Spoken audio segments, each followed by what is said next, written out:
You're welcome back to the channel. In this video, I'm going to walk you through an easy step-by-step guide on how to send money from TD Bank to another bank. Make sure you watch the video to the very end so you don't make any mistake, and also hit the subscribe button because it actually helps me out.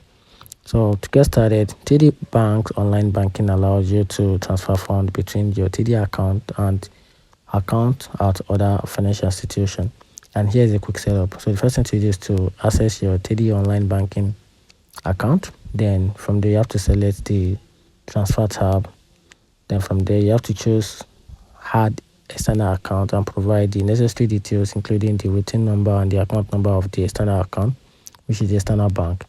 Then from there, TD Bank may require verification of the external account, which can involve confirming small test deposit. Then from there, you have to initiate a transfer. So to do this, you have to choose your TD account and the external account for the transfer. Then specify the amount to transfer from the list. Then decide whether it's a one-time or recurring transfer. Then review and submit your transfer request. And that's how to send money from TD Bank to another bank. Find the video helpful, turn on the notification button and follow for more.